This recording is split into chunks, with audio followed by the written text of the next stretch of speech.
Ini tahun dimana Roh Kudus mau upgrade Anda punya status, fungsinya sebagai mitranya.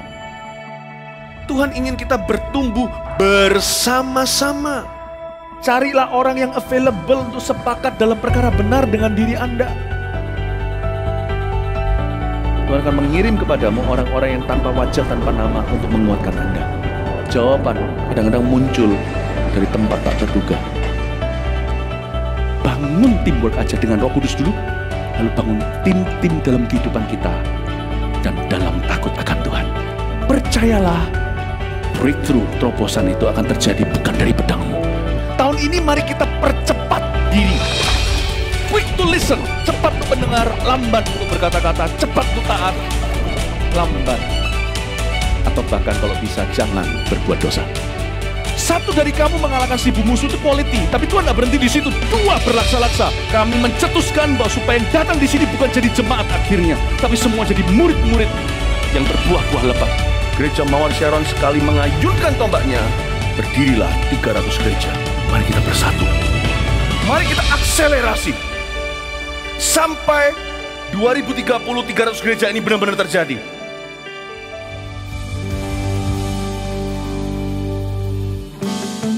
Kami akan berikan pujian kita bagi Tuhan bersama-sama. Come on, yeah.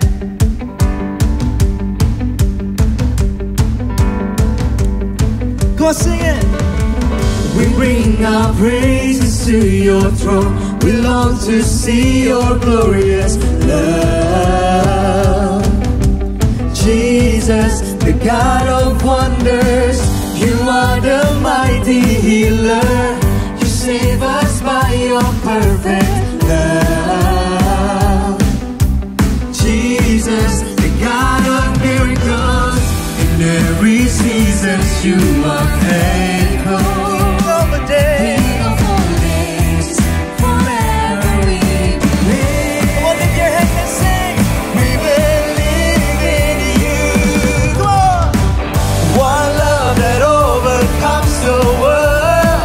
Forever we will shout. Your love is stronger than everything. One name that overcomes the sickness. Forever we will sing.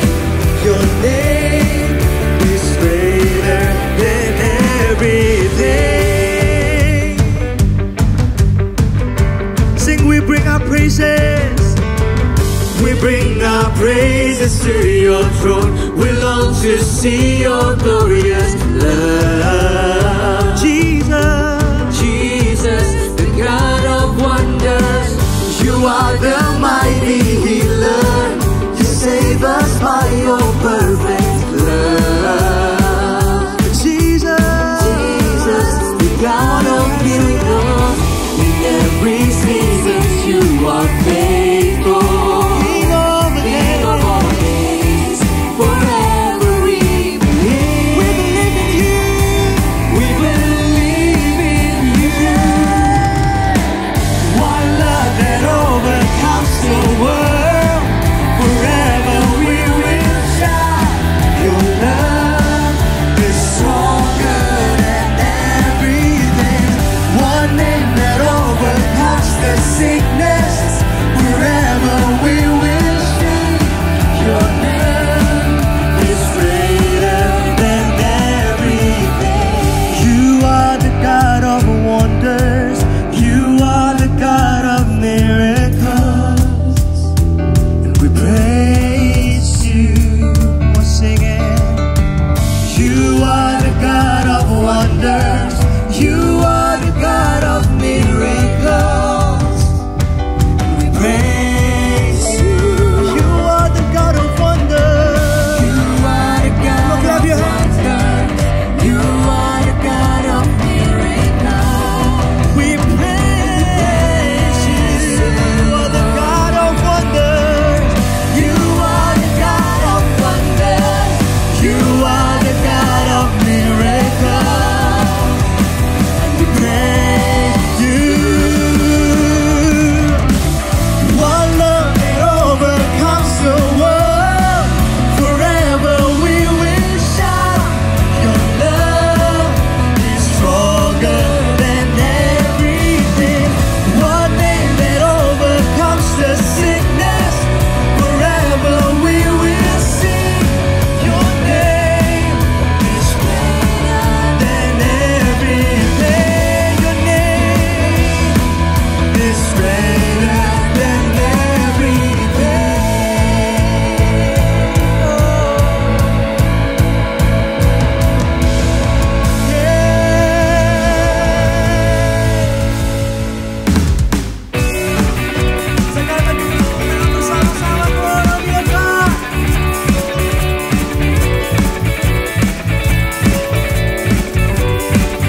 kami bersuka mengangkat suara bagimu Raja teragung selamanya.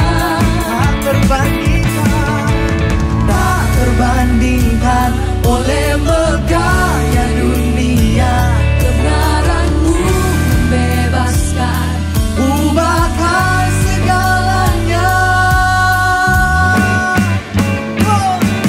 Hanya Kau yang terbesar, Kau terbesar, kekal selamanya.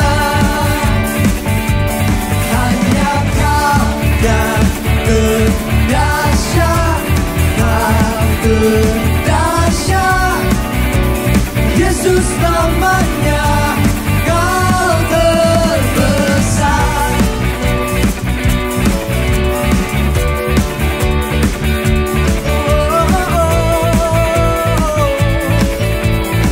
Namamu kudus, namamu kudus, kudus dan agung.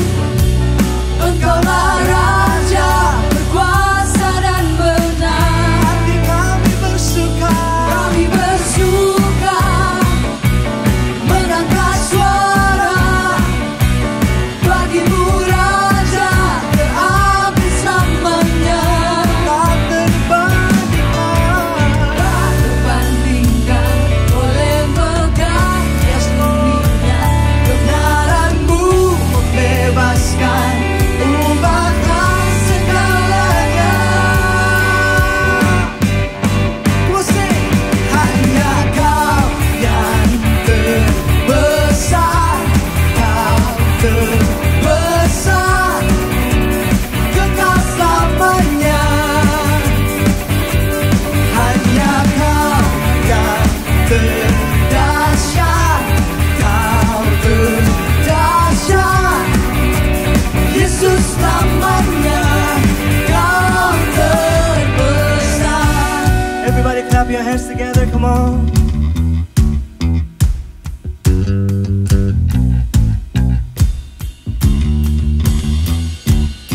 Come on, let's sing it. 1, 2. Oh, oh, oh,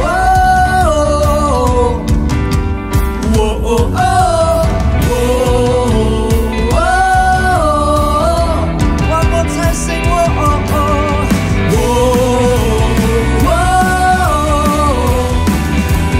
oh, oh, oh, oh.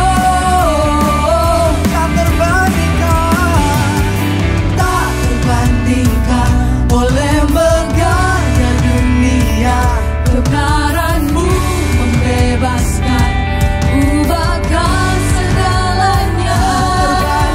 Tak terbandingkan oleh megahnya dunia, kebenaranmu membebaskan, ubahkan segalanya. Hanya Kau yang terbesar, Kau terbesar, kekal selamanya. Hanya Kau yang terdahsyat, Kau terdahsyat, Yesus namanya. Kau terbesar.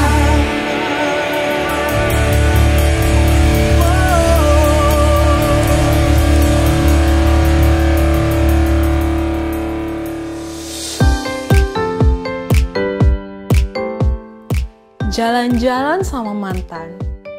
Ternyata diajak minum jamu. Shalom AOG Kalimantan, gimana kabar kamu? Buat teman-teman yang baru pertama kali join, kami ucapkan welcome home. Selamat datang di ibadah online Army of God Kalimantan. Gak lengkap nih kalau kita ikut ibadah, tapi kita nggak punya komunitas. Kita punya komunitas nih yang namanya Connect Group atau yang disebut dengan CG. Nah, di CG ini kita ini dimuridkan, memuridkan, lalu kita bisa bertumbuh bersama-sama. Untuk info lebih lanjut, kalian bisa menghubungi PIC di kota kalian. Oke, kita akan memberikan persembahan. Bagi teman-teman, kalian bisa memberi sesuai dengan rekening yang tersedia di kotak kalian masing-masing. Mari kita bersatu dalam doa. Tuhan, terima kasih untuk blessing-Mu. Sebentar lagi kami akan berikan persembahan, biar kami memberikan persembahan ini dengan hati yang tulus dan benar di hadapan-Mu. Juga pakai persembahan ini Tuhan sebagai alat pelebaran kerajaan-Mu. Sebentar lagi kami juga akan mendengarkan firman-Mu. Biar Tuhan siapkan hati kami, biar kami bisa mendapatkan isi hati-Mu buat kehidupan kami ya Tuhan. Dan juga kami rindu Tuhan, biar hidup kami semakin diubahkan dan menjadi semakin serupa dengan Engkau.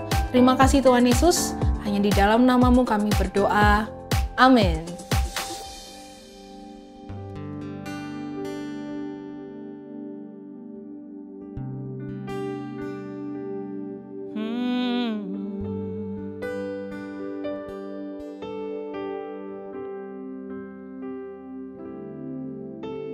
Yesus, Kau sungguh baik. Yesus, nama-Mu indah. Yesus, ku cinta Kau selalu. Ku tinggikan, ku agungkan selamanya. Yesus, Kau sungguh baik. Yesus, nama-Mu indah. Yesus, ku cinta Kau selalu.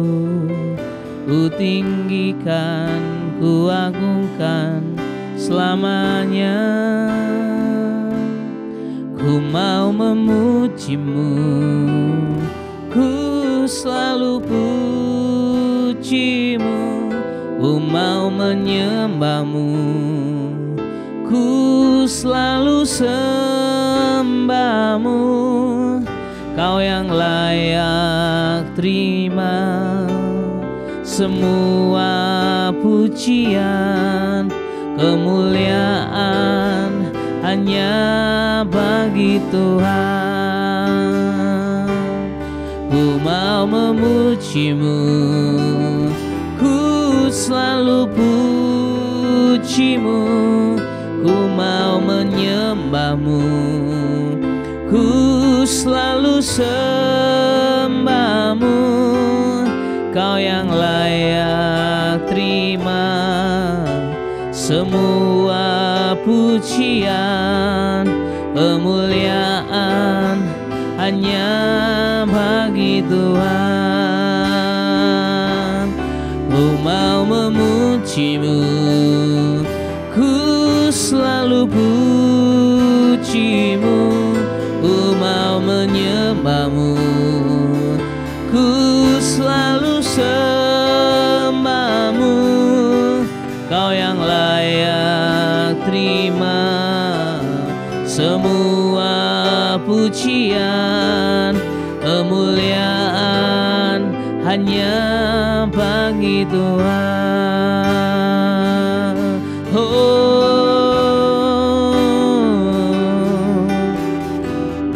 Engkau yang layak terima segala pujian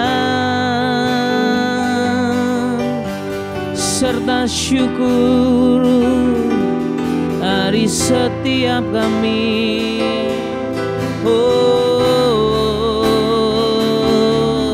Kami memuji, kami menyembah Allah perkasa.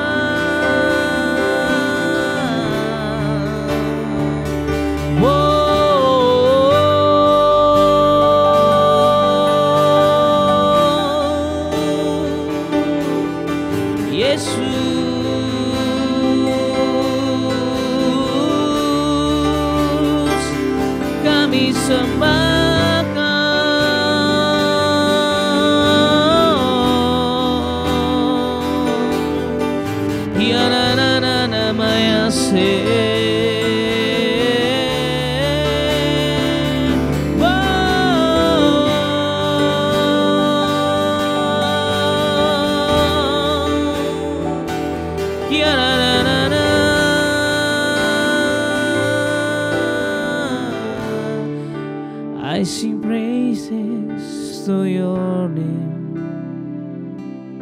oh Lord, praises to your name, oh Lord, for your name is great and worthy to be praised. I sing praises to your name, oh Lord, praises to your name, oh Lord, for your name is great and worthy to be praised.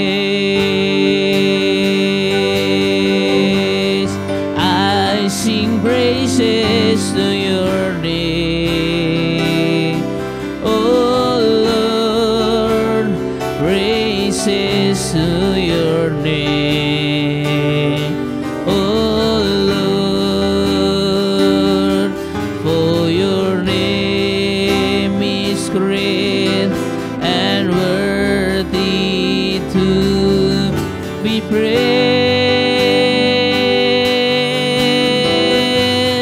I sing praises to your name, oh Lord, praises to your name, oh Lord, for your name is great and worthy to be praised. Nyanyikan sekali lagi lagu ini. I sing praises. Kami mau cuma puji Engkau ya Tuhan. Kami cuma mau agung-agungkan Engkau ya Raja di atas segala raja. Praises to your name. Mari setiap kita semuanya angkat hatimu, angkat suaramu, sembah Dia. For your name is great and worthy to be praised. Kau saja yang layak ya Tuhan. Kau saja yang layak terima segala pujian kami. Shikaya darabata karalamaya. Praises To your name, oh Lord, for your name for your name is great and worthy to be praised. For your name, for your name is great and worthy to be praised. sekali lagi katakan for your name is great. For your name is great and worthy To be praised. Mari taruh kedua tangan kita di dada kita. Mari dengan lembut kita sama-sama menyembah Tuhan, kita berdoa di hadapan Tuhan. Angkat suaramu yang sudah bisa berbahasa lidah, naikkan doa-doamu. Shikaya ramaya ramayasu, hirara ramaya ramaya ramayasu, shirara ramaya ramayasu, shirara ramayasu. Biar roh yang baru Tuhan nyata dalam kehidupan kami. Shikaya ramaya ramaya ramu. Biar hati kami dipenuhi dengan kasih Allah kembali. Shikaya ramaya ramaya ramu. Terima kasih Tuhan. Terima kasih Tuhan. Shikaya rabata karalamaya ramaya ramayasu.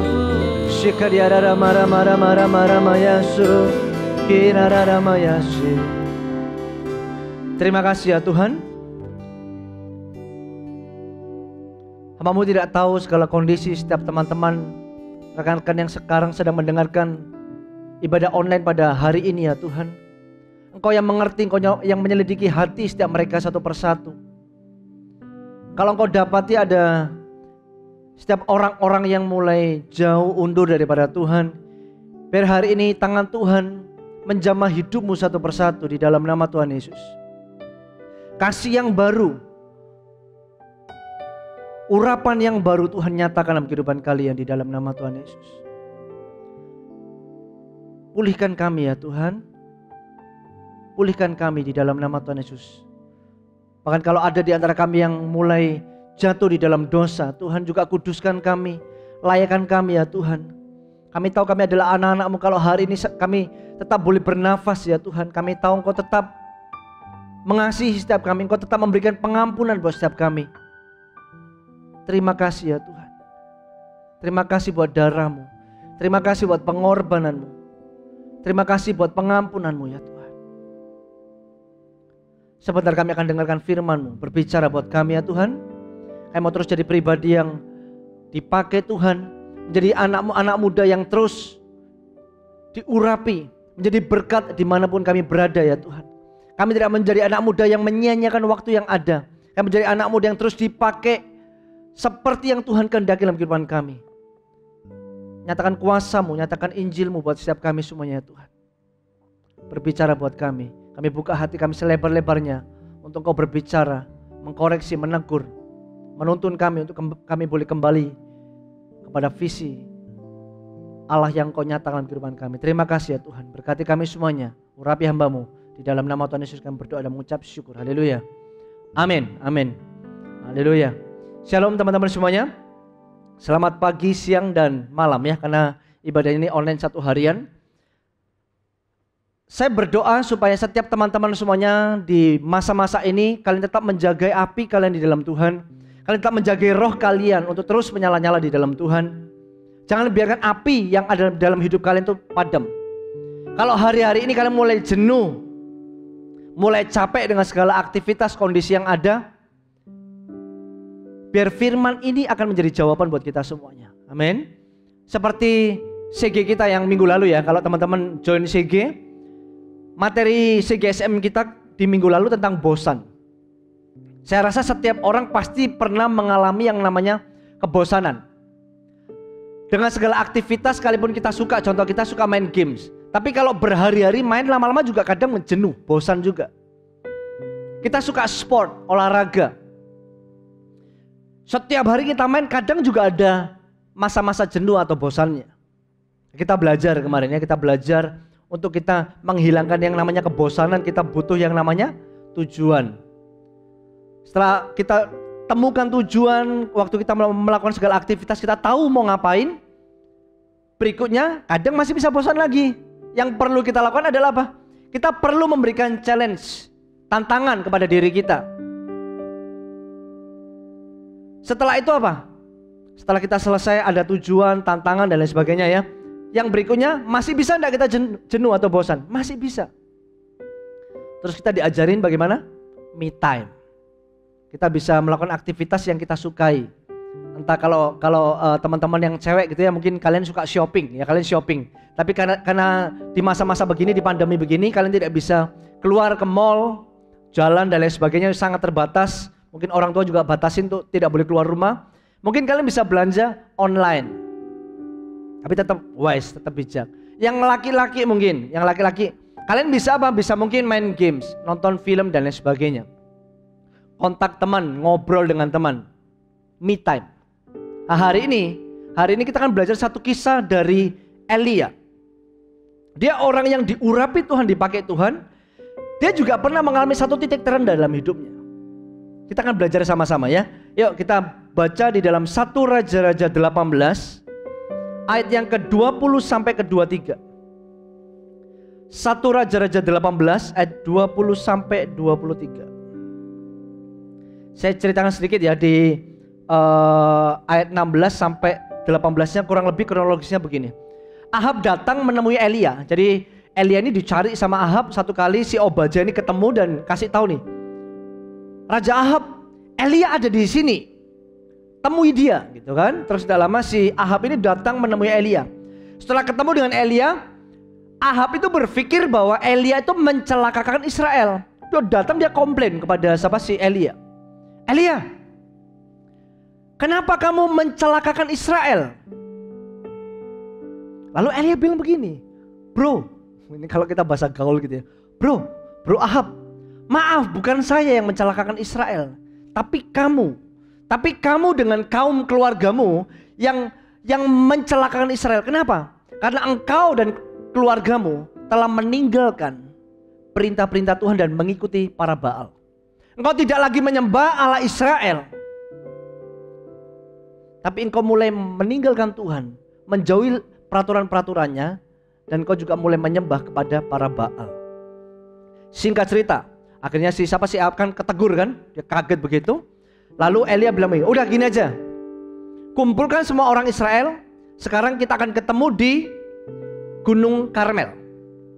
Ketemu di Gunung Karmel, dan si Elia bilang juga, sekarang bawa para nabi Baalmu untuk datang juga ke sana.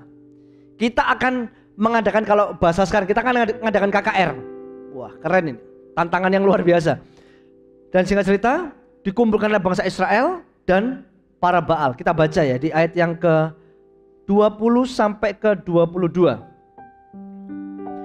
Elia di Gunung Karmel. Ahab mengirim orang ke seluruh Israel dan mengumpulkan nabi-nabi ke Gunung Karmel. 21. Lalu Elia mendekati seluruh rakyat itu dan berkata, ini Elia dengan gagahnya dia berkata begini, berapa lama lagi kamu berlaku timpang dan bercabang hati? Kalau Tuhan itu Allah, ikutilah dia. Ini Tuhannya Allah Israel ya. Kalau Tuhan itu Allah, ikuti dia. Dan kalau Baal, ikutilah dia. Kalau Baal itu adalah Allah, benar-benar Allah, ikutilah dia. Tetapi rakyat itu tidak menjawab sepatah kata pun. Mungkin karena dia juga, rakyatnya juga bingung gitu ya.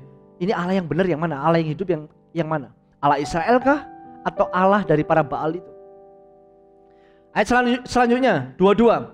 Lalu Elia berkata kepada rakyat itu, hanya aku seorang diri yang tinggal sebagai nabi Tuhan. Satu doang, tinggal dia doang.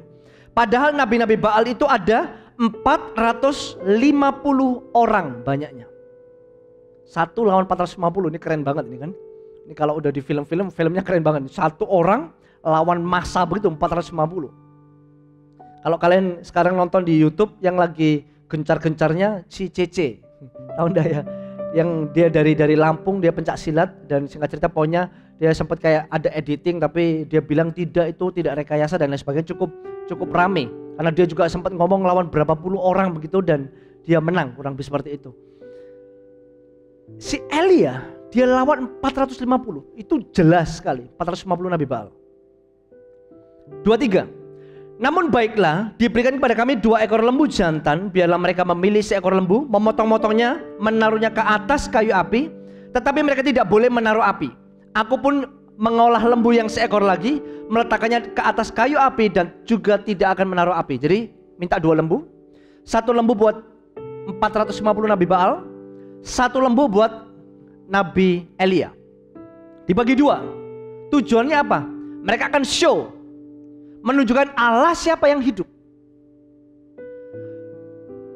Si 400 nabi Baal, mereka menyiapkan kan korbannya, lembunya udah disiapin, udah ditaruh di kayak kayu-kayu, tapi tidak ada apinya. Mereka mulai mengadakan satu ritual. Mungkin mereka teriak-teriak begitu kan ya, atau mungkin gaya-gaya apa gitu ya. Dia teriak-teriak supaya berharap Allah daripada Baal itu menurunkan api kepada korban bakaran itu. Kenyataannya berjam-jam lamanya api tidak menyambar korban itu. Terus apa yang dilakukan? Sampai dikatakan di langsung lompat aja ya di ayat yang ke 27. Ini Elia juga bikin panas para nabi Baal. 27. Pada waktu tengah hari Elia mulai mengejek mereka, katanya, panggillah lebih keras. Bukankah dia Allah? Mungkin ia merenung, mungkin ada urusannya, mungkin ia berpergian, barangkali ia tidur dan belum terjaga. Diejek. 450 udah teriak-teriak. Si Elia bilang, mungkin teriakanmu kurang kencang, lebih kencang lagi. Minta api kepada Baalmu itu. Atau mungkin Allahmu sedang tertidur. Atau mungkin Allahmu sedang merenung atau sedang pergi jalan-jalan mungkin, dan dia tidak mendengarkan kamu. Disuruh teriak-teriak lebih kencang lagi. Terus responnya begini. 28, maka mereka memanggil lebih keras. Ini kepancing ya, sudah mulai terpancing nih si para nabi Baal itu. Lalu mereka memanggil lebih keras serta menoreh-noreh dirinya dengan pedang dan tombak seperti kebiasaan mereka, sehingga darah bercucuran dari tubuh mereka. Lanjut, sesudah lewat tengah hari mereka kerasukan sampai waktu mempersembahkan korban petang, tetapi tidak ada suara, tidak ada yang menjawab, tidak ada tanda perhatian. Perhatikan, waktu udah dipancing sama Elia, 450 ini mulai teriak-teriak lebih kencang. Woi Baal, nyatakan apimu. Tidak ada respon. Mereka mulai kan pingin, supaya mungkin Allahnya Baal itu akan memperhatikan. Mereka akhirnya ambil pedang dan tombak. Mereka mulai toreh-toreh, lukai tubuhnya mereka sampai berdarah-darah. Tujuannya apa? Ada korban darah dan Allah Baal itu melihat dan memberikan apinya. Kenyataannya sampai mereka kerasukan, api tidak datang, tidak ada satupun suara. Lalu mulai si Elia mulai show. Ini gilirannya Elia kan? Elia mulai, sudah cukup? Ya udah, sekarang giliran saya. Malah Elia malah lebih ngejek lagi. Dia suruh korban bakaran itu lembu dan ada kayu-kayu di bawahnya itu disiram dengan air. Kan tidak masuk akal bagaimana caranya kayu itu bisa terbakar kalau kena air. Susah men. Harusnya disiram dengan bensin kah? Kalau solar bisa juga minyak tanah atau bahan cairan yang mudah terbakar. Tapi tidak, Elia bilang kasih air. Sampai banjir, bayangkan sampai banjir. Lalu kata Elia cuma begini ya. Kita baca sama-sama di ayat yang ke 37. Elia cuma bilang, jawablah aku ya Tuhan, jawablah aku, supaya bangsa ini mengetahui bahwa Engkaulah Allah. Ya Tuhan, dan Engkaulah yang membuat hati mereka tobat kembali. Datang cuma pingin apa sih sebenarnya? Bukan siapa sih Elia itu mau show, tunjukkan siapa dirinya, wah aku hebat. Bukan itu. Tapi mau menunjukkan bahwa Allah Israel itu Allah yang hidup. Waktu mereka melihat Allah Israel Allah yang hidup, harapan Elia adalah bangsa Israel akhirnya bertobat. Itu doang, bukan untuk dirinya. 38. Lalu turunlah api Tuhan menyambar habis korban bakaran, kayu api, batu dan tanah itu, bahkan air yang dalam parit itu habis dijilatnya. Korbannya habis. Allah Israel menyatakan dirinya di dalam api. Bangsa Israel akhirnya tertegun, mereka melihat dan iya ya, Allah yang selama ini kami tinggalkan ternyata adalah Allah yang hidup. Dan ternyata Allah Baal itu yang kami sembah sekarang ini, mereka cuma mungkin ya, saya tidak tahu bentuknya seperti, mungkin kayak seperti patung dan lain sebagainya.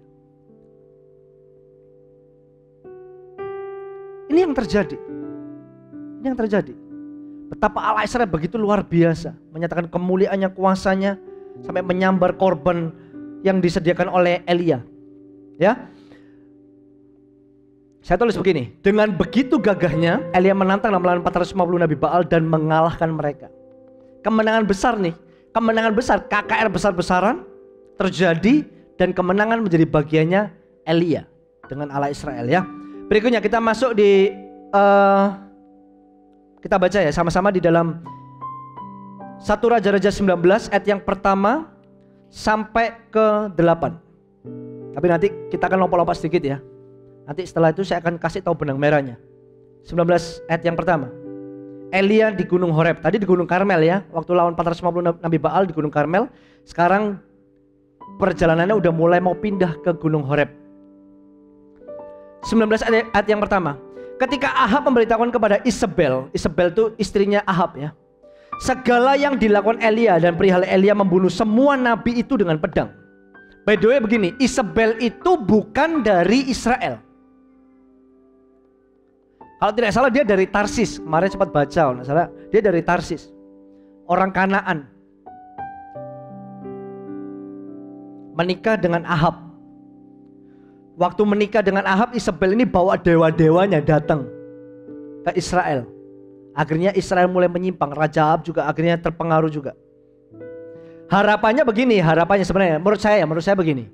Waktu Ahab datang ke Isabel, ceritakan semuanya, berharap Isabel itu matanya terbuka dan akhirnya oh ternyata Allah Israel itu hidup. Ya udah kita sama-sama yuk sekeluarga minta ampun kepada Allah Israel dan kita bertobat, kita bawa bangsa Israel untuk kembali kepada Allah Israel. Harapannya mungkin demikian. Yang terjadi ayat yang kedua. Maka Isabel menyuruh seorang suruhan mengatakan kepada Elia, beginilah kiranya para Allah menghukum aku. Bahkan lebih lagi daripada itu. Jika besok kira-kira pada waktu ini aku tidak membuat nyawamu seperti nyawa salah seorang dari mereka itu. Akhirnya Isabel malah mengeluarkan ancaman kepada siapa sih? Elia. Ayat yang ketiga. Maka takutlah ia, ini Elia mendadak menjadi takut. Maka takutlah ia lalu bangkit dan pergi menyelamatkan nyawanya. Dan setelah sampai ke Berseba yang termasuk wilayah Yehuda, ia meninggalkan bujangnya di sana. Bujangnya sampai ditinggalkan. Dia kabur gara-gara dengar suara dari suruhan. Ini suruhan ya, suruhannya Isabel yang datang kepada Elia menyampaikan bahwa poinnya itu kamu akan mati sama seperti para nabi Baal itu. Elia menjadi takut di ayat yang ketiga kan, maka takutlah ia dan bangkit, lalu bangkit bukan bangkit dari ketakutannya, dia bangkit untuk kabur, pergi menyelamatkan nyawanya. Perubahan yang sangat drastis, ya, dari Elia yang gagah perkasa, dia mengalahkan dengan gagah berani 450 nabi Baal, mendadak gara-gara cuma satu ucapan, satu kalimat, satu pesan daripada Isabel, membuat Elia ketakutan. Ini kontradiktif sekali, bertolak belakang. Di pasal sebelumnya dia dengan gagah berani, di pasal 19 mendadak gara-gara satu kalimat saja Elia menjadi goyah. Dia menjadi takut dengan perkataan daripada Isabel. Lanjut dulu di ayat yang keempat. Tetapi ia sendiri masuk ke padang gurun sehari perjalanan jauhnya, lalu duduk di bawah sebuah pohon arar. Dia mulai meninggalkan bujangnya. Setelah itu dia pergi ke padang gurun, udah cukup jauh perjalanannya, lalu duduk di bawah pohon arar. Kemudian dia bilang begini, ini yang konyol. Kemudian ia ingin mati katanya. Cukuplah itu. Sekarang ya Tuhan, ambillah nyawaku. Sebab aku ini tidak lebih baik daripada nenek moyangku. Aneh kan? Ketakutan yang berlebihan. Ini boleh dibilang ini, saya catat begini. Elia sudah masuk dalam kondisi yang cukup depresi dalam hidupnya. Titik terendah dalam hidupnya. Seakan-akan tidak ada tempat yang bisa menjadi curhatan daripada siapa? Si Elia. Bujangnya ditinggalkan, karena dia kan boleh dibilang dia nabi. Masa nabi ngobrol cerita dengan bujangnya? Kan tidak mungkin kan, kayak agak aneh gitu kan. Bro, aku stres bro. Kan tidak mungkin kan dia ngomong kepada anak buahnya, bujangnya. Dia ada di posisi, kalau di dalam struktur kayak gereja zaman sekarang, mungkin dia adalah gembala begitu ya. Udah posisinya udah di atas. Siapa yang mau ngomong sama dia? Dia tidak sadar, dia lupa bahwa sebenarnya ada siapa? Ada Tuhan. Sebenarnya Elia itu bisa curhat kepada siapa? Tuhan. Ngobrol apa adanya. Tuhan, aku mau dibunuh oleh Isabel. Aku takut. Mungkin dia bisa ceritakan semuanya, tapi dia saat itu dia tidak lakukan. Lanjut dulu ayat yang kelima. Sesudah itu yang berbaring dan tidur di bawah pohon arar itu, tetapi tiba-tiba seorang malaikat menyentuh dia serta berkata kepadanya, bangunlah, makanlah. 6. Ketika ia melihat sekitarnya, maka pada sebelah kepalanya ada roti bakar dan sebuah kendi berisi air. Lalu ia makan dan minum, kemudian berbaring pula. Mendadak dia tuh capek, dia lelah, udah malas ngapa-ngapain. Yang dilakukan apa? Kalau orang stres kan biasanya begitu ya. Ini ciri-ciri orang stres, nanti kalian cek ya. Semuanya cek ya. Di sini juga bisa cek. Siapa tahu kalian juga termasuk di area orang yang stres gitu ya. Yang pertama gini, yang pertama ya, orang stres itu biasanya malas ngapa-ngapain. Biasanya ini salah satu cirinya ya. Malas ngapa-ngapain, tidur gitu. Pingnya tidur, malah bermalas-malasan, pingnya begitu. Ada juga yang orang yang stres dia tidak bisa tidur.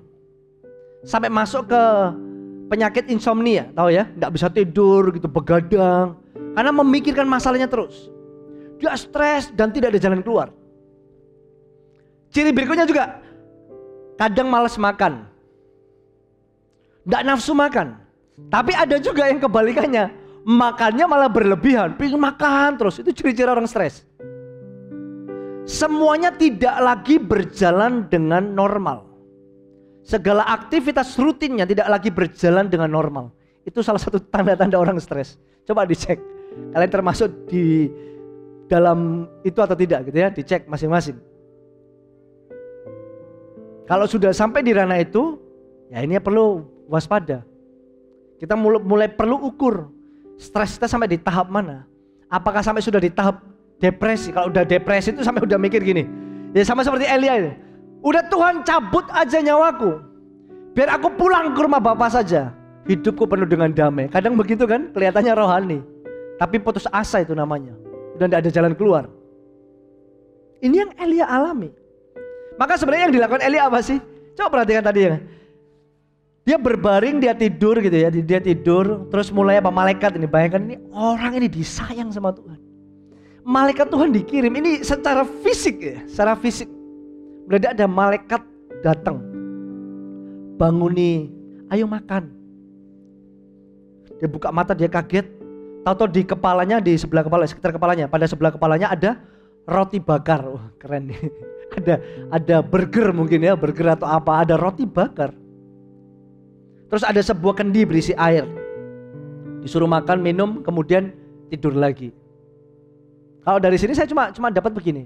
Waktu kita di masa-masa itu mungkin kita perlu me time itu. Yang kemarin kita bahas ya. Me time. Kita perlu rest sejenak. Tapi kita juga harus tidak boleh kayak ngeflow. Ya udah pokoknya tunggu semangatku kembali. Kalau kita cuma ngalir gitu doang, bahaya.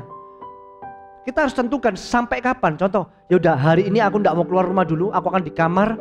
Udah aku akan merenung. Pokoknya aku mau tiduran, makan dan lain sebagainya di kamar 1 hari doang. Besoknya udah harus buka mata, jalani kehidupan kembali. Kita perlu kadang-kala perlu me time atau rest. Ya istirahat sejenak. Ayat yang ke-7. Tetapi malaikat Tuhan datang untuk kedua kalinya dan menyentuh dia serta berkata, bangunlah makanya. Ini kedua kalinya ya. Sebab kalau tidak, perjalananmu nanti terlalu jauh bagimu. Kalau kamu tidak makan, kamu akan capek. Perjalananmu nantinya panjang. Kamu lelah tengah jalan dan akhirnya kamu tidak bisa ngapa-ngapain lagi. Stres lagi gitu ya. Di ayat yang ke-8, maka bangunlah ia, makan, lalu makan dan minum. Dan oleh kekuatan makanan itu ia berjalan 40 hari, 40 malam. 40 malam lamanya sampai ke gunung Allah, yakni gunung Horeb. Gunung Horeb, gunung Allah. Setelah dia makan dan minum, dia bisa jalan, dia bisa kuat jalan, hebat ya. Ini makanan dari surga, ini luar biasa ya. 40 hari, 40 malam. Dia kuat bertahan, berjalan. Jadi dari sini kita belajar. Masalah boleh ada, kita perlu rest, ya benar. Setelah itu kita perlu tentukan batas waktu. Setelah itu kita bangkit dan berjalan kembali. Baca dulu di dalam 1 Raja-Raja 18 ayat yang ke-40. Mundur sedikit ya. 18:40. Ini kenapa sih kok Elia bisa sampai akhirnya down begitu ya. Kayak depresi. Padahal dia seorang yang gagah perkasa luar biasa. Kita baca 1 Raja-Raja 18 ayat yang ke-40. Kata Elia kepada mereka, tangkaplah nabi-nabi Baal. Ini setelah menang ya. 450 nabi Baal dia kalah, lalu disuruh tangkap. Bangsa Israel suruh tangkap mereka. Seorang pun dari mereka tidak boleh luput. 450 harus ditangkap semuanya. Setelah ditangkap, Elia membawa, ini dikatakan, Elia membawa mereka ke sungai Kison. Elia membawa mereka ke sungai Kison dan menyembelih mereka di sana. 450 udah dijejer gitu ya, di sungai Kison. Akhirnya disembelih oleh Elia. Satu persatu. Sampai 450 itu mati semuanya. Capek enggak? Capek pasti, ya kan? Capek, 450 men. Potong ayam gitu aja 400 juga kerasa kan? Pernah? Kalau belum pernah ya coba jualan ayam, potong 450 ayam gitu ya.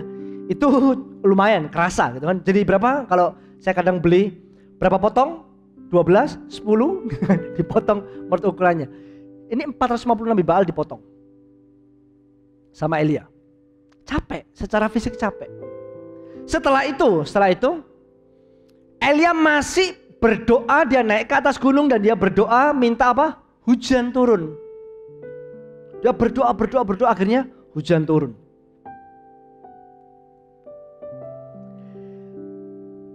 Bisa jadi Elia kelelahan secara fisik, dia capek secara fisik. Atau mungkin dia terlena dengan kemenangannya. 450 kan itu bangga sekali, men.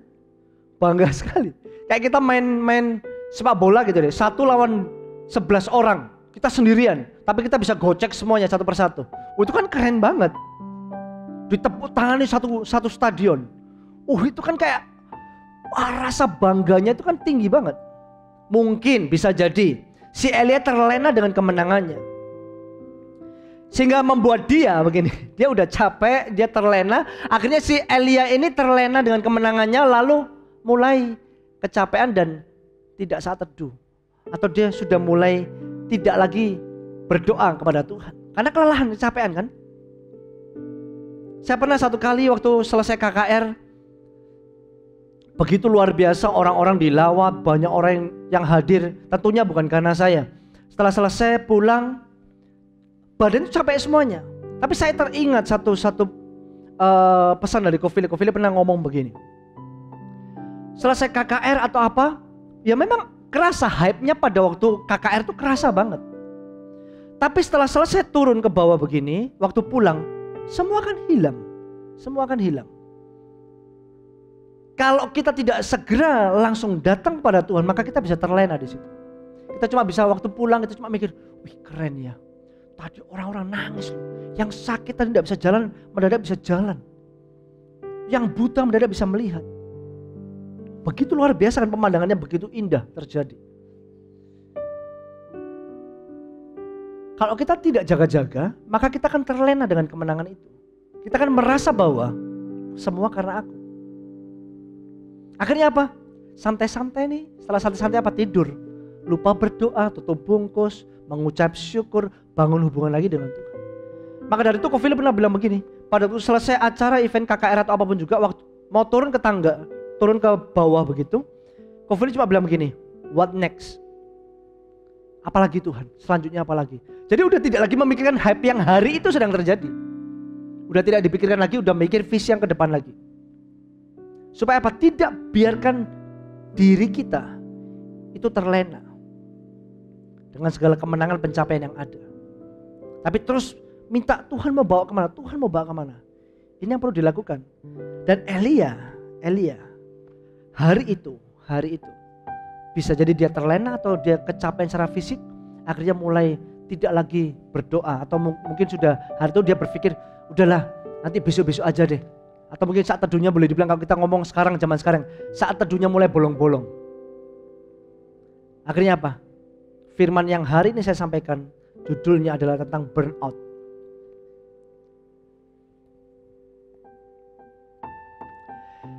Burnout kalau kita baca di dalam tafsiran ya, artinya begini, sebuah istilah psikologi yang digunakan untuk menggambarkan perasaan kegagalan dan kelesuan akibat tuntutan yang terlalu membebani tenaga dan kemampuan seseorang.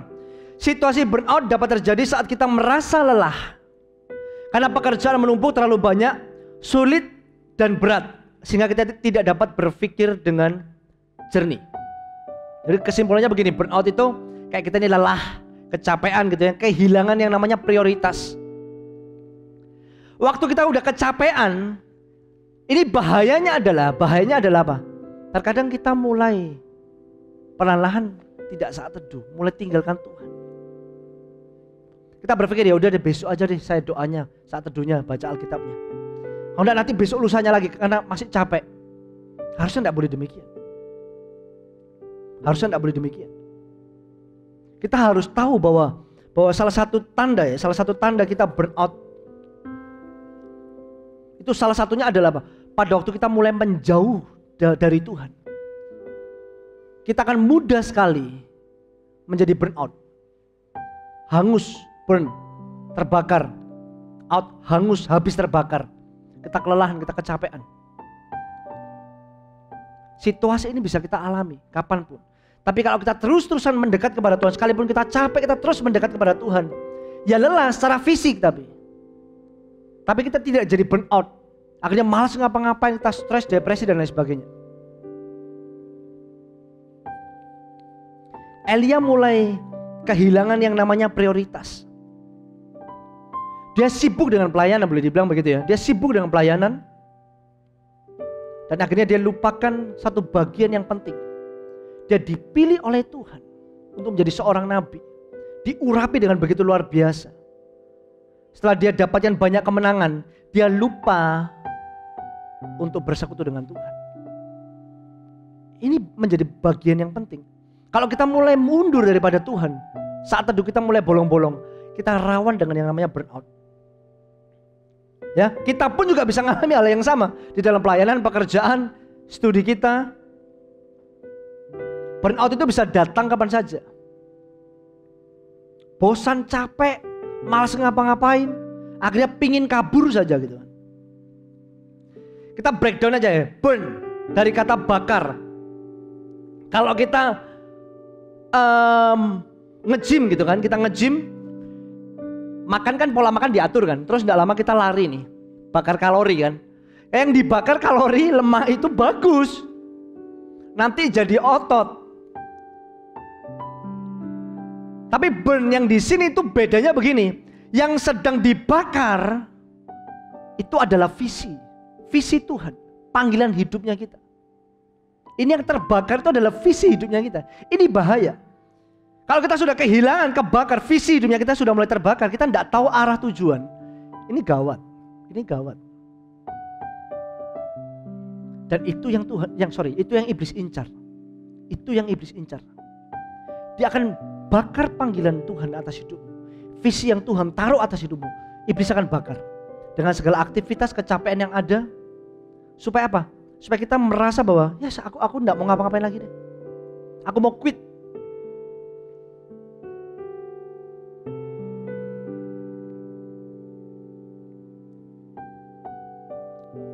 Jangan sampai visi hidup kita dibakar oleh iblis.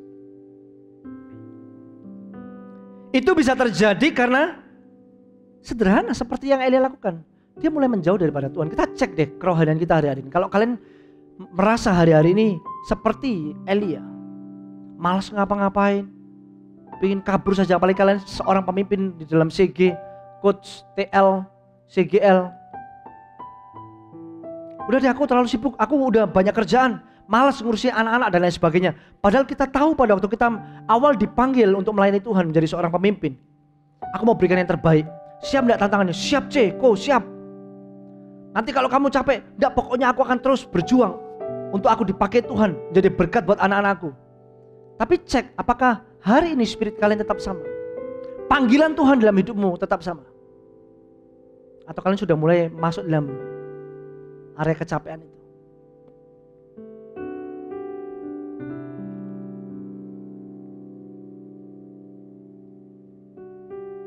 Hadirat Tuhan sebenarnya yang bisa bawa kita terus ada di dalam panggilannya Tuhan. Hadirat Tuhan itu yang memampukan kita untuk terus berjalan dalam visi Tuhan yang lebih jauh lagi. Kalau kita ada di sana. Tapi kalau kita mulai meninggalkan hadirat Tuhan, maka api yang daripada iblis akan membakar visi kita. Dan kita sudah malas ngapa-ngapain, tidak tahu mau kemana.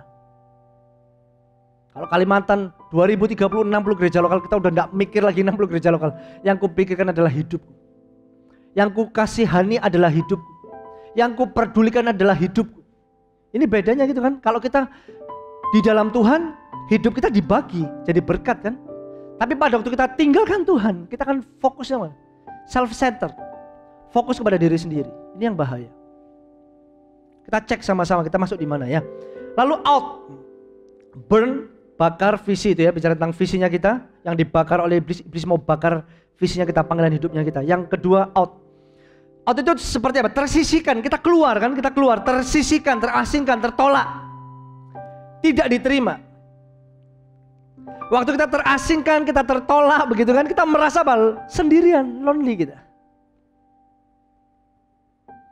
Seakan-akan tidak ada siapa-siapa di hidupnya kita, tidak ada yang peduli dengan kita. Kita udah capek, lalu kita lihat contoh kalau kita di dalam pelayanannya, kenapa si A ini yang selalu dapat yang promosi kok bukan aku? Mulai nih mengasihani diri sendiri, kita merasa tertolak, tersingkirkan, merasa tidak dipakai. Loh, padahal kan aku yang lebih dulu melayani. Kenapa promosi ini tidak aku dapatkan? Merasa tertolak, capek, lelah. Akhirnya apa? One word, satu kata dari seseorang itu bisa menjatuhkan kita. Satu kata sepele saja itu bisa menjatuhkan kita. Sama seperti siapa? Elia.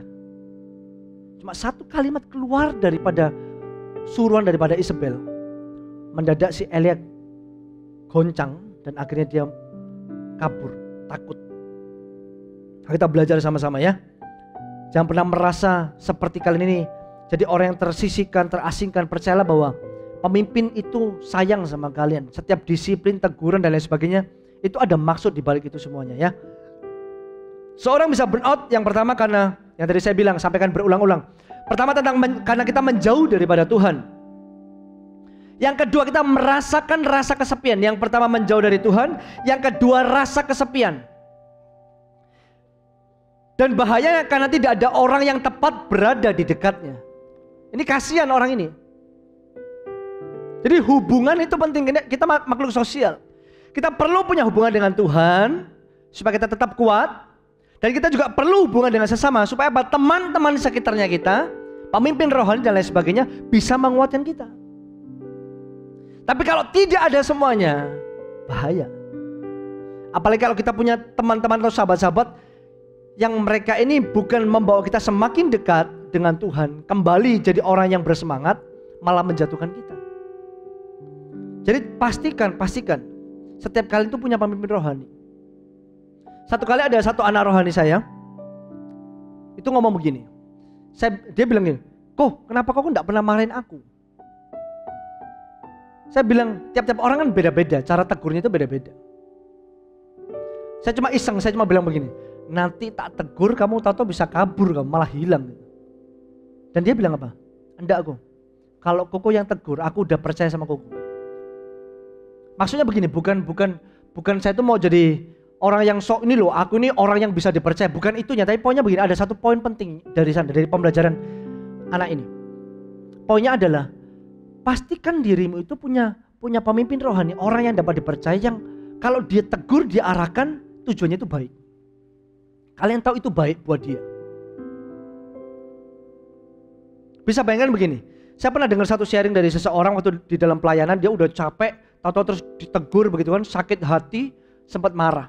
Terus dia curahkan isi hatinya kepada Tuhan. Tuhan, kenapa kok begini? Dia curah, orang kok begini-begini. Dan lalu Tuhan cuma bilang gini, simpel saja. Kenapa dia perhatian sama kamu? Pemimpin rohaninya itu. Negur dia, akhirnya dia didisiplin. Kenapa kok orang itu memperhatikan kamu, peduli sama kamu? Dia kaget juga, dia merenungkan. Iya ya. Kenapa orang itu kok sampai bela-belain gitu ya, kayak tegur dia, disiplin dia. Mungkin caranya kelihatannya agak frontal. Tapi ada tujuannya. Waktu direnungkan, iya ya. Kalau pemimpinku itu tidak sayang sama aku, dia cuma peduli kepada pelayananku saja, dia tidak akan ikut campur dengan masalahnya dia. Dari sana dia pikirnya terbuka, dia tahu bahwa kita ini butuh pemimpin rohani juga. Orang-orang yang bisa memberikan kita masukan. Sekalipun kita ada di posisi atas sekalipun, apapun posisimu, coach atau mungkin yang saat ini dengar ada gembala-gembala juga, apapun posisimu harus ada orang yang dapat dipercaya di atas kalian. Supaya pada waktu kalian udah mulai capek, lelah, udah mulai mau tinggalkan panggilan kalian, ada orang-orang yang bisa berbicara atas hidup. Kita perlu orang-orang demikian, amin. Yang ketiga, cepat saja, menjauh dari Tuhan, rasa kesepian. Yang terakhir yang tadi saya bilang, perkataan itu bisa buat kita down. Satu kata, kalau kita udah jauh dari Tuhan, udah sendirian, menarik diri dari segala aktivitas gitu kan. Udah aku nggak mau lagi pelayanan, aku nggak mau lagi ketemu orang dan lain sebagainya. Kita udah merasa sendirian begitu. Terus ada satu kata iblis berbicara satu kata saja, itu bisa buat kita ini semakin jauh atau hilang daripada Tuhan. Bukan cuma kita tinggalkan panggilan kita, tapi kita bisa juga tinggalkan Tuhan. Ini yang bahaya. Ini yang bahaya. Ya. Jadi penting sekali kita punya hubungan. Hubungan itu penting. Hubungan itu harus yang terutama. Apapun profesi pekerjaan kita dalam pelayanan, dalam pekerjaan, studi dan lain sebagainya, hubungan itu penting. Ingat kita ini manusia sosial ya, people oriented. Fokus kita kepada hubungan kepada Tuhan, kepada sesama. Jadi kalau kita punya anak rohani, yang dipikirkan itu adalah hubungan. Pertama-tama hubungan. Jadi bukan kayak pelayanan, oke kamu besok pelayanan ini ya, gak peduli dengan kehidupannya dia. Ada masalah, gak peduli, gak boleh begitu. Kita harus care dengan mereka, ada masalah atau apa. Bisa gak saya berdoa buat kamu? Hubungan itu penting. Kuatkan mereka kalau udah kelihatan datang mukanya kecut, lesu dalam segi gitu ya. Loh kenapa? Kok capek ya? Semangat ya? Mungkin kata-kata sederhana tapi itu akan menguatkan mereka. People oriented. Orang terlebih dahulu, hubungan terlebih dahulu, itu yang diutamakan ya.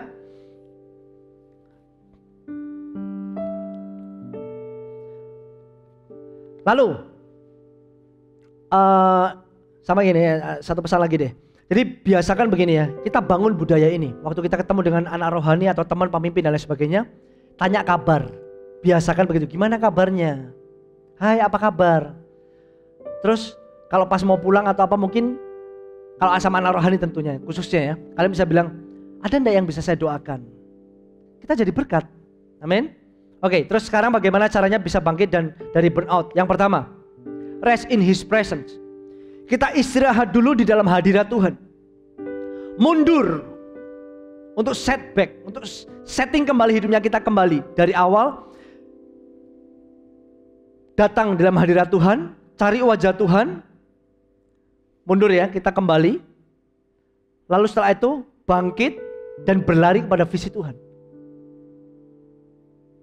Istirahat dulu dalam hadirat Tuhan, amin. Tapi sekali lagi jangan berlama-lama. Pasang waktu 1 hari mungkin. Jangan lama-lama. 2 tahun kok, waduh itu terlalu lama bos. Terlalu lama ya, keburu Tuhan Yesus datang. Jangan lama-lama. 1 hari mungkin. Kalau bisa berapa jam itu lebih bagus lagi. Yang kedua pakai perkataan. Kalau iblis sudah jatuhkan kita dengan perkataan, kita juga bisa pakai perkataan untuk membangun dirimu. Jadi poin yang kedua, pakai perkataan untuk membangun dirimu. Saya tambahin dan orang lain. Kenapa saya bilang dan orang lain? Jadi gini, terkadang kalau saya lagi struggle ngalami masalah gitu ya, persoalan capek dengan pelayanan, maksudnya capek itu karena masalahnya itu banyak bertubi-tubi itu, capek sekali kayak kok enggak selesai-selesai ya Tuhan. Lelah secara fisik juga lelah. Tahu enggak obat saya kadang cuma begini doang. Ketemu dengan anak rohani saya konseling doang. Saya sedang ada masalah tuh. Harusnya saya yang dikonseling. Tapi kadang saya malah mengkonseling orang lain, iman saya malah kembali. Spirit saya mulai kembali. Yang tadi saya bilang, perkatakan dulu pertama buat diri kita. No. Ardi kamu harus bangkit. Ardi kamu harus semangat. Ardi kamu pasti bisa menang. Ardi Tuhan punya rencana yang besar atas hidupmu. Mungkin proses yang kamu alami saat ini mungkin tidak mengenakan. Tapi kamu akan lihat ada satu glory yang besar yang Tuhan akan berikan buat hidupmu. Kita bisa ngomong di depan kaca. Setelah itu mungkin kita bisa kontak anak-anak rohani kita, teman-teman kita. Kita kuatkan mereka, kasih kata-kata pujian. Kadang itu begitu. Amsal bilang apa yang kamu gemakan, kamu akan terima buahnya. Apa yang kita ucapkan, kita akan terima apa yang kita ucapkan. Waktu kita sakit, kita berdoa kepada orang sakit, tahu-tahu kita sembuh. Padahal kita tidak berdoa buat kita. Amin ya. Pakai perkataan kita untuk membangun diri kita dan orang lain. Jadi belajar untuk terus memuji ya. Terus Elia, nanti di pasal-pasal selanjutnya, Elia itu mulai menanti-nantikan Tuhan untuk kembali di 1 Raja-Raja 19 ayat yang ke-15 sampai 16. Elia datang di Gunung Horeb ini, udah di Gunung Horeb. Lalu Ayat 15 kita baca aja. Firman Tuhan kepadanya, pergilah, kembalilah ke jalanmu melalui padang gurun di Damsyik. Dan setelah engkau sampai, engkau harus mengurapi Hazael menjadi raja atas Aram. Juga Yehu cucu Nimsi harus kau urapi menjadi raja atas Israel. Dan Elisa bin Safat dari Abel Mehola harus kau urapi menjadi nabi menggantikan engkau. Elia mulai kembali menjalankan panggilannya sebagai seorang nabi. Dan dia mau belajar dengar suara Tuhan dengan berbagai cara. Dari gempa, dari angin, badai. Terus tidak ada suara Tuhan. Cuma Tuhan berbicara melalui apa? Angin sepoi-sepoi. Tuhan berbicara di situ. Jadi jangan kotakan Tuhan. Tuhan bisa berbicara dengan apapun juga. Amin. Ya. Poin yang ketiga, catat. Ambil kembali visi Tuhan atas hidupmu. Dan berlarilah. Kita rest dulu di dalam hadirat Tuhan. Terus kita pakai perkataan kita. Kuatkan dirinya kita. Kuatkan orang lain. Ucapkan kata-kata berkat. Setelah itu ambil kembali visi Tuhan atas hidupmu. Dan berlarilah. Dan berlarilah. Supaya apa? Kita fokus. Kalau kita lari kan gak mungkin orang lari kan nonton lihat ke samping itu gak mungkin nabrak tembok. PAW bisa naik ke depannya. Waktu kita berlari kepada visi Tuhan, panggilan Tuhan, kita akan fokus ke depan. Makanya jangan santai. 2033 harus gereja lokal, tapi di Kalimantan 2030 60 gereja lokal. Siapkan diri kita kembali kepada panggilan Tuhan. Kalau kalian memiliki visi pada waktu awal-awal, Tuhan pakai aku akan menangkan generasi muda, kampusku, sekolahku. Ambil kembali itu. Dan berlarilah. Jangan biarkan dirinya kita terlena. Setelah Elia bangkit dari rasa burnout-nya itu, Tuhan bawa dia kembali ke dalam satu perkara yang supranatural. Di mana Elia terangkat ke surga. Jadi sebenarnya Tuhan sedang persiapkan, ada satu proses yang tidak mengenakan. Itu titik terendahnya Elia. Tapi di sana Tuhan sedang siapkan satu perkara yang supranatural yang akhirnya Elia dapatkan. Dia dibawa Tuhan naik ke surga. Sebenarnya dari setiap proses yang sekarang kita sedang alami teman-teman. Mungkin kalian stres dengan keadaan yang ada. Sampai mungkin di titik terendahnya kalian seperti Elia ini. Tapi sadarkah sebenarnya Tuhan sedang mau bawa kita naik ke level berikutnya. Don't burn out, tetapi burn up. Kita tidak boleh hangus terbakar. Visi kita buang. Tapi harusnya kita terbakar oleh visi Tuhan. Berapi-api kepada visi Tuhan. Kerjakan visimu. Amin. Datang ke dalam hadirat Tuhan. Sama-sama. Kami mengasihi Engkau ya Tuhan. I love you Jesus. I love you Jesus. I grow up knowing you. Kami mau datang kembali dalam hadirat-Mu ya Tuhan. Apapun kondisi hati hidup kami saat ini. Mungkin ada di antara kami yang mulai burn out ya Tuhan. Kami mau cuma datang menghampiri Engkau. Kami ceritakan segala unek-unek kami ya Tuhan. Kami capek, kami lelah. Tapi kami katakan I love you Jesus. I love you Jesus. I'll grow up knowing you. Buat kami mengenal Engkau lebih lagi ya Tuhan. You Jesus, I grow up serving. Bawa kami naik level berikutnya. You Jesus, my life is saved by you. I'll never forget, never forget. I'll grow up knowing you. I love you. Tiara bakara lama yashika diara rabang. Jesus, I grow up knowing you. I love you, Jesus. I'll grow up serving you. I love you, Jesus. My life is saved by you. Kami tidak akan lupakan Engkau ya Tuhan. Kami akan terus bertumbuh di dalam Engkau. Terima kasih ya Tuhan.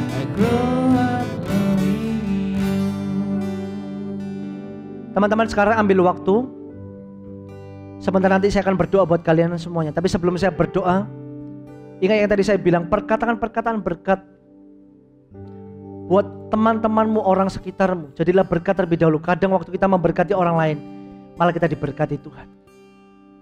Hari ini ambil waktu. Kalau kalian adalah seorang pemimpin yang kalian burn out hari-hari ini, berdoalah buat anak-anak rohani kalian. Doakan satu persatu anak-anak rohanimu. Berkati hidup mereka. Kalau kalian adalah seorang member atau seorang sponsor, doakan pemimpin-pemimpin rohanimu. Berkati mereka, berkati keluarga mereka. Mungkin mereka saat ini juga mengalami hal yang sama. Mereka capek, mereka lelah. Doakan mereka. Kiara pakara mayas. Rifikariara pakara lamayas. Ini kariara pakara lamayas. Naikkan doa-doamu. Naikkan doa-doamu di hadapan Tuhan. Shikariara pakara labatakana namayas. Aku berdoa buat pemimpin-pemimpin rohaniku ya Tuhan. Berkati hidup mereka, pakai hidup mereka. Kalau mereka lelah, Tuhan tolong mereka. Tuhan bangkitkan iman mereka di dalam nama Tuhan Yesus. Jangan sampai visi yang Tuhan taruh atas hidup mereka gugur di dalam nama Yesus. Shikayara rama rama rama rama rama yasu. Nifekayara rama ya rama ya rama yasu. Berhadirat Tuhan saat ini masuk di dalam kamar di mana kalian berada. Kau akan merasakan hati Tuhan kembali. Kau merasakan hati Tuhan kembali di dalam nama Tuhan Yesus. Orebekayara ramatakana nama Yesus. Orebekayara nama Yesus. Malaikat Tuhan sedang mempersiapkan roti bakar. Di dalam kamar kalian ada air untuk kalian minum. Dan akan membuat kalian menjadi kuat berjalan dalam visi Tuhan. Emihaniara ramaya ramaya Yesus. Shikayara ramaya ramaya ramaya Yesus. Terus sembah Dia. Angkat suaramu, tinggikan namanya. Yesus yang kami puja, Yesus yang kami cinta. Kau segalanya Tuhan, Kau tak tergantikan. Shikayara rama, nyanyikan dengan lembut, I love you Jesus. Rimikayara lamaya. Rasakan keberadaan Tuhan di kamar di mana kalian ada saat ini. Roh Kudus jamah hidupmu di dalam nama Tuhan Yesus. Rasa khawatir, rasa takut digantikan dengan keberanian yang daripada Tuhan di dalam nama Tuhan Yesus. Thank you Jesus. Terima kasih ya Tuhan. Kami bersyukur ya Tuhan. Kami tahu hari ini roh kami diperbarui dan kami siap berjalan kembali dalam panggilan-Mu ya Tuhan. Kami tidak mau berlama-lama di dalam keterpurukan kami. Ini waktu kami memandang kepada salib Kristus. Kami bangkit, kami akan berlari kepada panggilan Tuhan. 60 gereja lokal. Kemarin beberapa waktu yang lalu kami banyak diperlengkapi di Camp 911. Kami tahu kami hidup bukan untuk kami lagi. Kami hidup juga untuk memenangkan banyak jiwa bagi Tuhan. Ada banyak orang-orang yang perlu diselamatkan. Ada banyak orang-orang yang butuh mengenal Yesus. Mereka sudah tidak tahu arah jalan di mana mereka harus percaya kepada Allah siapa. Tapi hari ini izinkan dirinya kita menjadi penyambung lidah Tuhan. Jadilah saksi buat teman-teman kalian, teman-teman sekolah kalian. Bawa mereka, kontakin mereka satu persatu. Berdoalah buat mereka. Ajakin mereka ke segi-segi yang ada, ke seginya kalian. Murid yang mereka, izinkan dirinya kalian dipakai oleh Tuhan. Amin. Amin. Ini waktunya kita masuk dalam perjamuan kudus. Kita ambil roti. Teman-teman bisa pakai roti atau apapun juga yang kalian bisa makan. Siapkan roti dan anggur. Kalian bisa gantikan dengan teh atau apapun juga. Sama seperti Yesus, Dia lahir ke dunia, Dia seorang diri saja. Dia mati di atas kayu salib. Tubuh yang terpecah-pecah Dia bagikan kepada seluruh umat manusia, supaya setiap orang yang percaya kepadanya tidak binasa tapi beroleh hidup yang kekal. Izinkan hidupnya kita juga dipecah-pecahkan, amin. Dibagikan menjadi berkat buat orang lain. Jangan jadi hidup egois dengan diri kita sendiri saja, tapi jadilah berkat buat orang lain. Mari kita angkat roti di tangan kanan kita. Bersyukur ya Tuhan buat segala pengorbanan Tuhan di atas kayu salib. Kalau Engkau rela mati buat hidup kami tahu hidup kami berharga di mata-Mu.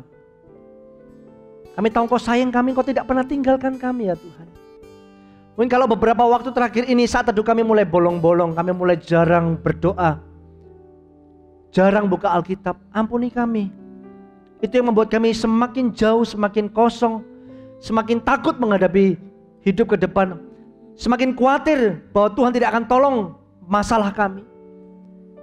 Tapi kami lupa ya Tuhan, kami punya Tuhan yang hidup, Tuhan yang rela mati di atas kayu salib untuk tebus hidup kami. Terima kasih ya Tuhan. Terima kasih buat pengorbanan-Mu. Kami akan kembali untuk menjadi saksi-Mu, jadi anak-anak muda yang dipakai Tuhan. Angkat rotimu lebih tinggi lagi. Dan ketika mereka sedang makan, Yesus mengambil roti, mengucap berkat, memecah-mecahkannya, lalu memberikannya kepada murid-muridnya dan berkata, ambillah, makanlah, inilah tubuhku. Ini adalah roti biasa yang dibuat dari tangan manusia. Tapi percayalah, pada waktu kita bersekutu dengan tubuh Kristus, hidup kita bersama dengan Dia. Jangan takut, jangan khawatir. Perkara-perkara yang ajaib, supranatural, jalan keluar, mujizat Tuhan akan kerja dalam hidup kalian. Amin. Yang percaya, mari sama-sama kita makan di dalam nama Tuhan Yesus Kristus.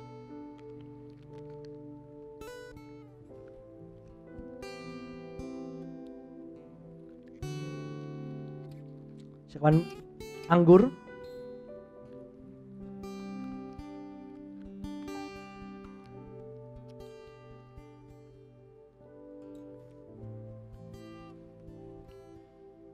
Kita angkat anggur tangan kanan kita. Sesudah itu ia mengambil cawan, mengucap syukur, lalu memberikannya kepada mereka dan berkata, minumlah kamu semua dari cawan ini, sebab inilah darahku, darah perjanjian yang ditumpahkan bagi banyak orang untuk pengampunan dosa. Hari ini dosamu sudah diampuni oleh Kristus. Berapa kali kalian jatuh dalam dosa, setelah kalian datang dalam hadirat Tuhan minta ampun, Tuhan ampuni dosa-dosa kita. Dan kami hari ini ya Tuhan datang dengan ucapan syukur. Terima kasih Tuhan masih terima kami kembali menjadi milik kepunyaan-Mu. Terima kasih Tuhan, ampuni kami. Terima kasih Tuhan tetap mau kembalikan kami untuk dipakai oleh Tuhan. Kami mau ya Tuhan kerjakan visi yang Tuhan taruh atas kehidupan kami dengan penuh semangat. Kami boleh jatuh, boleh gagal, tapi kami berjanji kami akan bangkit kembali. Karena kami tahu darah yang tertumpah di atas kayu salib begitu mahal. Sudah tertumpah untuk kami semuanya. Sudah selayaknya kami membalas kasih-Mu dengan cara hidup kudus, hidup benar, jadi berkat buat banyak orang. Terima kasih ya Tuhan. Mari yang mau sama-sama sepakat, kita akan kembali jalani visi Tuhan dengan penuh semangat. Kita jadi pemenang jiwa, penjala manusia. Mari sama-sama kita minum di dalam nama Tuhan Yesus Kristus. Terima kasih. Thank you Tuhan. Buat cinta-Mu yang Ambil waktu teduh. Kau berikan hidupmu, jadikan ku Ingat engkau berharga di mata Tuhan. Engkau berharga di mata Tuhan. Terima kasih ya Tuhan, kami yang bukan apa-apa Engkau angkat menjadi anak-Mu. Kau berikan hidupmu, jadikan aku indah. Terima, dengan lembut saja nyanyikan terima kasih, mengucap syukur Tuhan. Thank you Tuhan. Terima kasih Engkau tidak pernah berhenti mencintai kami sampai hari ini. Kami jatuh, kami gagal, Engkau tetap menyatakan kasih-Mu buat kami. Kami mengasihi Engkau ya Roh Kudus. Terima kasih buat cinta-Mu yang tanpa batas. Kau berikan hidupku, jadikan aku indah. Terima, Kau berikan hidup. Kau berikan hidupmu, jadikan aku indah. Kau berikan hidupmu, jadikan aku indah. Terima kasih. Mari angkat kedua tanganmu di hadapan Tuhan. Berjanjilah di hadapan Tuhan bahwa mulai dari hari ini kalian tidak jadi orang yang gagal, yang mudah menyerah, mudah putus asa. Masalah boleh datang, tapi percayalah kalian sudah ditakdirkan, ditentukan untuk jadi orang yang lebih daripada pemenang. Terimalah itu. Jangan takut, Tuhan beserta dengan kita. Dia Allah Immanuel. Dia Allah yang selalu beserta dengan kita, tidak pernah tinggalkan kita sedetik pun. Kalau ada masalah, ada persoalan, curahkan, tumpahkan isi hati kalian di hadapannya. Apa adanya. Tuhan akan kuatkan kalian. Terima kasih ya Tuhan. Terima kasih ya Tuhan. Terimalah berkat daripada Allah Bapa, cinta kasih daripada Tuhan Yesus Kristus, berkat pengurapan, penyertaan, hikmat daripada Allah Roh Kudus, tuntunan daripada Allah Roh Kudus menyertai kita dari hari ini sampai selama-lamanya. Terima kasih ya Tuhan, kami terima berkat-Mu di dalam nama Tuhan Yesus Kristus. Haleluya. Amin. Amin. God bless you.